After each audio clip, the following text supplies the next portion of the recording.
এই নৈতিক অত্রিজা, আমি নৈতিকের জন্য একটা কুরকুরে এনেছি। আমার জন্য আনুনি? না, আমি তো তোমার জন্য আনতে ভুলেই গেছি। তোর কাছে তো চিপস আমার কাছে আছে। বল। আমার কাছে তো কুরকুরে নেই।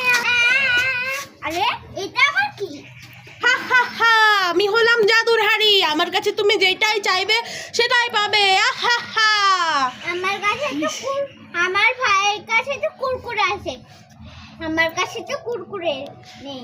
জাদুর হাড়ি, তুমি আমাকে একটা কুরকুরে দাও। ঠিক আছে, আমি তোমাকে এক্ষুনি কুরকুরে দিচ্ছি। ওয়াও, দুটো কুরকুরে দিলো। ইয়ে! আমার তো এটাই কাজ, মেয়েদেরকে বাচ্চাদেরকে খুশি করাই তো আমার কাজ। লাস্ট